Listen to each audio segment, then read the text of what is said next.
Hello മക്കളെ, 9ാം ക്ലാസ്സിൽ നിന്ന് 10ാം ക്ലാസ്സിലേക്ക് മാറുമ്പോൾ എന്തൊക്കെയായിരിക്കും വ്യത്യാസം എന്നുള്ള കാര്യം നിങ്ങൾ ചിന്തിച്ചിട്ടുണ്ടാവും. ഇനി ചിന്തിച്ചില്ല, നിങ്ങൾ തീർച്ചയായും ചിന്തിക്കണം.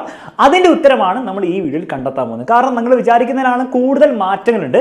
ആ മാറ്റങ്ങൾ നമ്മൾ നേരത്തെ മനസ്സിലാക്കിയില്ലെങ്കിൽ കുറേ ബുദ്ധിമുട്ടുകൾ നിങ്ങൾ 10ാം ക്ലാസ്സിൽ ഒരുപക്ഷെ ഫേസ് ചെയ്യാം. ഇത് നേരത്തെ മനസ്സിലാക്കി അതിനനുസരിച്ച് നമ്മൾ പ്ലാൻ ചെയ്ത് കഴിഞ്ഞാൽ ആ ബുദ്ധിമുട്ടുകൾ ഒന്നും ഉണ്ടാവില്ല എന്ന് മാത്രമല്ല, 10ാം ക്ലാസ്സിൽ നിങ്ങൾ എല്ലാവരുടെയും ആ ഫുൾ A+ വാങ്ങിച്ചെടുക്കാമെന്നല്ലേ, അത് എളുപ്പത്തിൽ വാങ്ങിച്ചെടുക്കാൻ പറ്റും. ഓക്കെ, പിന്നെ മറ്റൊരു കാര്യം, നമ്മുടെ ഏറ്റവും കേരളത്തിലെ ഫീച്ചേഴ്സുള്ള ഏറ്റവും ബെസ്റ്റ് ക്ലാസ്സസ് ഉള്ള ഏറ്റവും ബെസ്റ്റ് റിസോഴ്സസും തരുന്ന നമ്മുടെ ലക്ഷ്യ ബാച്ചിൻ്റെ ബാച്ച് ലോഞ്ച്, അതായത് ക്ലാസ്സുകൾ ആക്ച്വലി തുടങ്ങാൻ പോകുന്ന ബാച്ച് ലോഞ്ച് വെറുതെ ഷോയ്ക്ക് വേണ്ടിയിട്ടുള്ളതല്ല, അത് നമ്മൾ April 17 ഈ വെള്ളിയാഴ്ച ആയിരിക്കും ഉണ്ടാവുക. അപ്പോൾ ബാച്ചിൽ അഡ്മിഷൻ എടുത്തവരൊക്കെ റെഡി ആയിരുന്നോളൂ.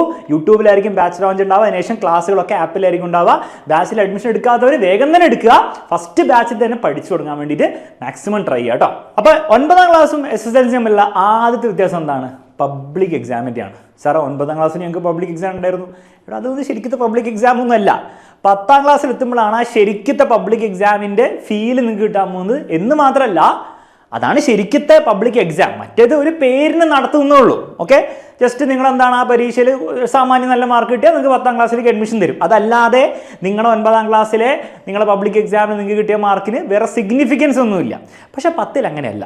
നിങ്ങളുടെ 10ാം ക്ലാസ്സിൻ്റെ പബ്ലിക് എക്സാമിന് നിങ്ങൾക്ക് എത്ര ഗ്രേഡ് കിട്ടി, എത്ര A+ കിട്ടി എന്നതിൻ്റെ അടിസ്ഥാനത്തിൽ തന്നെയായിരിക്കും നിങ്ങൾക്ക് +1 ഏത് സ്കൂളിൽ, ഏത് സ്ഥലത്ത്, അല്ലേ, ഏത് സബ്ജക്ട് കോമ്പിനേഷൻ, നിങ്ങൾക്ക് സയൻസ് കിട്ടുമോ, കൊമേഴ്സ് കിട്ടുമോ, ഹ്യൂമാനിറ്റീസ് ആണോ കിട്ടുക എന്നുള്ള കാര്യം തീരുമാനിക്കാൻ ഒക്കെ പോകുന്നത് നിങ്ങളുടെ 10ാം ക്ലാസ്സിലെ എത്ര നിങ്ങൾക്ക് മാർക്ക് കിട്ടിയെന്ന് തന്നെയായിരിക്കും. മാത്രമല്ല, അത് ഒരു സ്റ്റാമ്പ് പോലെയാണ്, നിങ്ങളുടെ മേത്തൊരു സ്റ്റാമ്പ് ഒട്ടിച്ച പോലെയാണ്. നിങ്ങൾ ജീവിതകാലം മുഴുവൻ നിങ്ങൾ ഏത് ജോലിക്ക് പോയത്, ഏത് കോളേജിൽ അപ്ലൈ ചെയ്യാൻ പോയാലും എല്ലായിടത്തും നിങ്ങൾ ഈ 10ാം ക്ലാസ്സിൽ നിങ്ങൾക്ക് കിട്ടിയ ഗ്രേഡിൻ്റെ സർട്ടിഫിക്കറ്റ് ആയിരിക്കും കാണിക്കേണ്ടത്. അപ്പം നിങ്ങളുടെ സർട്ടിഫിക്കറ്റും നിങ്ങളുടെ മാർക്കുമാണ് ജീവിതത്തിൽ എല്ലാം എന്നൊന്നും ഞാൻ പറയില്ല, പക്ഷെ അതൊരു ഫാക്ടറാണ്. അപ്പോൾ അതുകൊണ്ട് തന്നെ നമ്മുടെ ലൈഫിലേക്ക് നമുക്കൊരു ഐഡൻറ്റിറ്റി ആയി പോകാൻ പോകുന്നൊരു സാധനമാണ് 10ാം ക്ലാസ്സിലെ പബ്ലിക് എക്സാം. 9ാം ക്ലാസ്സിൽ അങ്ങനെ ഒന്നും ഇല്ലായിരുന്നു. 10ാം ക്ലാസ്സിൽ പക്ഷേ ഈ ഒരു വ്യത്യാസം ഉണ്ടാവും. അപ്പോൾ അതുകൊണ്ട് നമ്മൾ സീരിയസ് ആയിട്ട് എടുക്കണം. അത് എടുത്തില്ലെങ്കിൽ പിന്നീട് നിങ്ങൾ ആലോചിച്ചിട്ട് കാര്യമില്ല. പിന്നീട് നിങ്ങൾ കോളേജിൽ അപ്ലൈ ചെയ്യാൻ പോകുമ്പോഴോ അല്ലെങ്കിൽ ജോലിക്ക് അപ്ലൈ ചെയ്യുമ്പോൾ, അയ്യോ 10ാം ക്ലാസ്സിൽ എനിക്ക് കുറച്ചുകൂടി മാർക്ക് ഉണ്ടായിരുന്നെങ്കിൽ എനിക്ക് നല്ലതായിരുന്നല്ലോ എന്ന് പിന്നീട് നിങ്ങൾ ചിന്തിച്ചിട്ട് കാര്യമില്ല.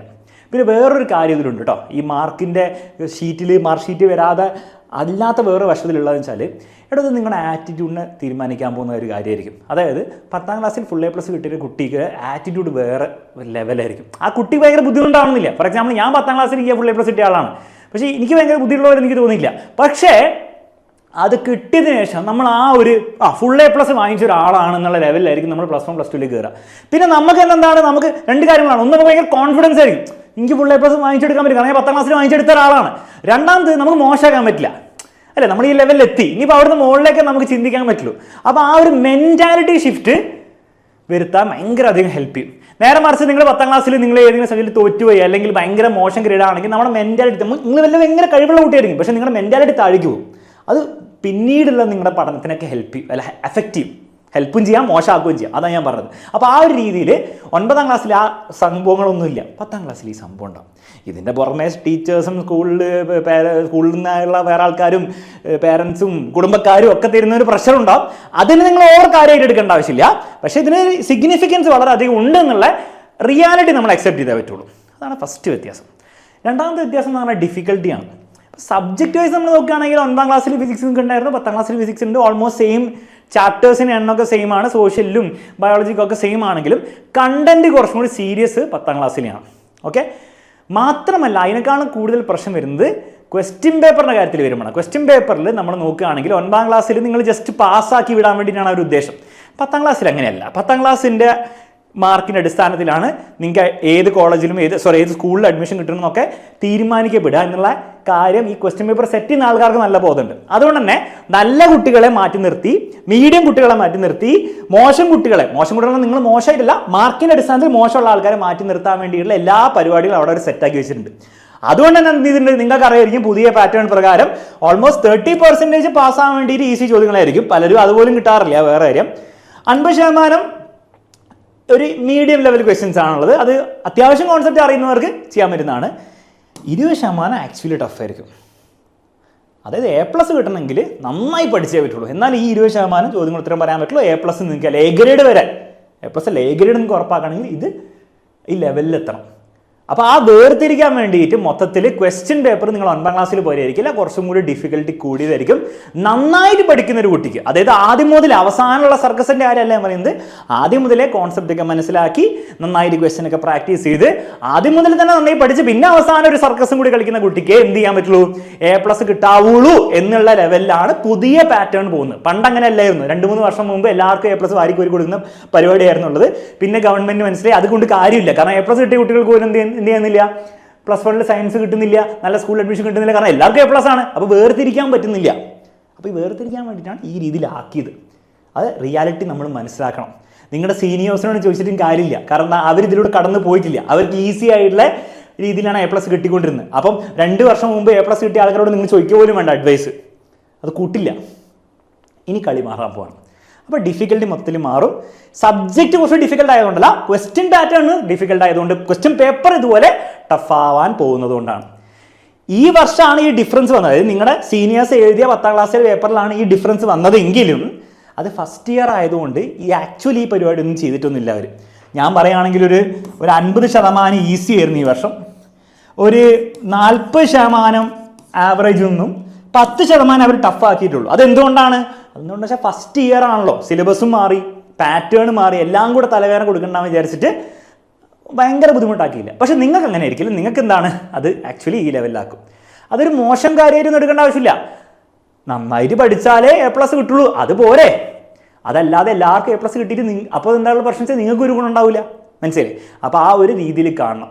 എന്തൊക്കെയാണെങ്കിലും നേരത്തെ നന്നായി പഠിച്ചു തുടങ്ങണം എന്നുള്ളതാണ് ഇതിൻ്റെ സൊല്യൂഷൻ. അതല്ലാതെ വേറെ ട്രിക്കൊന്നും ഇല്ല. ആ നേരത്തെ മര്യാദയ്ക്ക് പഠിച്ചു തുടങ്ങിയാൽ ഈ പ്രശ്നങ്ങളൊന്നും ഉണ്ടാവില്ല. ആകെയുള്ളത് പ്രോപ്പറായിട്ടുള്ള ക്ലാസ്സസ് വേണം.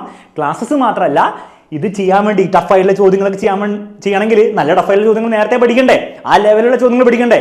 അത് എവിടുന്നാ ചെയ്യുക? അത് നിങ്ങൾക്ക് എവിടുന്ന് വേണമെങ്കിലും ചെയ്യാം. പക്ഷെ ഞാൻ പറയുകയാണെങ്കിൽ അറിയാലോ എവിടെയുള്ളതെന്ന്, SLC ലക്ഷ്യ ബാച്ചിൽ എല്ലാ കാര്യങ്ങളും ഉണ്ട്. ഈ ബാച്ചിൽ ജോയിൻ ചെയ്താൽ നിങ്ങൾക്ക് വെറും ക്ലാസ്സസ് മാത്രമല്ല, ടോപ്പിക് വൈസ് ക്ലാസ്സസ് മാത്രമല്ല, അതുകൂടാതെ ഓരോ ചാപ്റ്ററിന്റെ പ്രീവിയസ് ഇയർ ചോദ്യങ്ങൾ ഉണ്ടാവും. അതായത് ആക്ച്വൽ ക്വസ്റ്റ്യൻ പേപ്പറിൽ വന്ന Onam exam, Christmas exam, model exam, public exam, ഈ 4 സെറ്റ് ഓഫ് പേപ്പേഴ്സിന്റെ ഓരോ ചാപ്റ്ററിന്റെ ക്വസ്റ്റ്യൻസും വീഡിയോ വരെ തരും. അതായത് PDF എന്നിട്ട് ഇപ്പോൾ പഠിച്ചോളാന്നല്ല പറയാം. ആക്ച്വലി ഞാനാണ് പഠിപ്പിക്കുന്നെങ്കിൽ, ഞാൻ തന്നെയാണ് പഠിപ്പിക്കുന്ന ഫുൾ ഫിസിക്സ്, ഞാൻ തന്നെ നിങ്ങൾക്ക് ചെയ്തു തരും എങ്ങനെയാണ് ചോദ്യങ്ങൾ ചെയ്യേണ്ടത്. മാത്രമല്ല SCRT ഒഫീഷ്യലി വന്ന സാമ്പിൾ ക്വസ്റ്റ്യൻ പേപ്പറിന്റെ സൊല്യൂഷൻസ് വീഡിയോ ആയിട്ടുണ്ടാവും.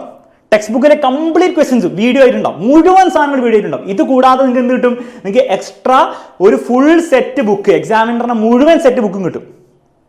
ബുക്ക് തപ്പിയിട്ട് നിങ്ങൾ ഗൈഡ് തപ്പി വേറെ എവിടെയും പോകേണ്ട ആവശ്യമില്ല. ഏറ്റവും ബെസ്റ്റ് ഗൈഡായിരിക്കും കിട്ടാൻ പോകുന്നത്. ഇതും കൂടാതെ എക്സ്ട്രാ ഇനിയും ചോദ്യങ്ങൾ, ക്വസ്റ്റ്യൻസ് പ്രാക്ടീസ് ചെയ്യാൻ വേണ്ടി നിങ്ങൾക്ക് ക്വസ്റ്റ്യൻ ബാങ്ക് കിട്ടുന്നതായിരിക്കും. ഈ മൊത്തം സാധനം കിട്ടുന്നതായിരിക്കും. 3000+ ചോദ്യങ്ങൾ അതിൽ എക്സ്ട്രാ ഉള്ളത്. ഇത് ഫുള്ള് ചെയ്യാൻ പോലും പറ്റില്ല. ഫുള്ള് ചെയ്യേണ്ട ആവശ്യം പോലും ഇല്ല A+ കിട്ടാൻ വേണ്ടിയിട്ട്. ഇത്രയും കാര്യങ്ങളാണ് നിങ്ങൾക്ക് ബാച്ചിൽ കിട്ടാൻ പോകുന്നത്. ഇതെല്ലാം, അതായത് എന്തൊക്കെ നിങ്ങൾക്ക് 10ാം ക്ലാസ്സിൽ A+ കിട്ടാൻ വേണോ അതിനേക്കാളൊരു 2 ഇരട്ടി കാര്യങ്ങൾ നമ്മുടെ ബാച്ചിൽ നിങ്ങൾക്ക് തരുന്നുണ്ട്. ഇതിൻ്റെ ഒരു പകുതിയെങ്കിലും നിങ്ങൾ പ്രോപ്പറായിട്ട് ഉപയോഗിച്ചാൽ A+ പുഷ്പം പോലെ കിട്ടും. അപ്പോൾ ഈ ബാച്ചിലേക്ക് ജോയിൻ ചെയ്യണമെങ്കിൽ എത്രയും പെട്ടെന്ന് അഡ്മിഷൻ എടുക്കുക. കാരണം ഞാൻ പറഞ്ഞല്ലോ, നമ്മുടെ first batch April 17 we are starting it. നിങ്ങൾ എന്ന് പഠിച്ച് തുടങ്ങുന്നു എന്നുള്ള കാര്യം ഇതിന് ഒരു ഭയങ്കര ഫാക്ടറാണ്. അതിന് കാരണം എന്താണ്? ഇത്രയും ഫീച്ചറൊക്കെ ഉണ്ട്, പക്ഷേ ഇത് ഉപയോഗിക്കണമെങ്കിൽ സമയം വേണ്ടോ? നിങ്ങൾ അവസാനം പോയി ഒരു ബാച്ചിൽ ജോയിൻ ചെയ്ത് ഇത്രയും ഫീച്ചർ ഉണ്ടെന്നുകൊണ്ട് A+ കിട്ടുമോ? ഇല്ല. അതൊക്കെ ഉപയോഗിക്കണ്ടേ? അത് ഉപയോഗിക്കണമെങ്കിൽ യു നീഡ് ടൈം. ആ ടൈം പ്രോപ്പറായിട്ട് ഉപയോഗിക്കാം. അത്രേ പറയാനുള്ളൂ. ഓക്കെ. അപ്പോൾ 9ാം ക്ലാസ്സും 10ാം ക്ലാസ്സും തമ്മിലെ ഡിഫറൻസിൻ്റെ ഒരു റിയാലിറ്റി നിങ്ങൾക്ക് മനസ്സിലായി വിചാരിക്കുന്നു. ഇതിൽ പേടിക്കേണ്ട ആവശ്യമൊന്നുമില്ല. ആകെയുള്ള പ്ലാൻഡ് ആയിരിക്കണം. പ്ലാൻ ഇല്ലാതെ 9 പോലെ തന്നെ നമുക്ക് 10 പഠിക്കാം എന്നുള്ള രീതിയിൽ പോയാലാണ് പണി കിട്ടാൻ ചാൻസ് ഉള്ളത്. അതില്ലെങ്കിൽ നിങ്ങൾക്ക് ഒരു ബുദ്ധിമുട്ടുണ്ടാവില്ല. ഓക്കെ. അപ്പോൾ എനിവേ നമുക്ക് April 17 ബാച്ച് ലോഞ്ചിൽ ഇനി കാണാം. അടിച്ച് പൊളിച്ച് പഠിക്കാം. A+ ഉറപ്പാക്കാം. Bye bye.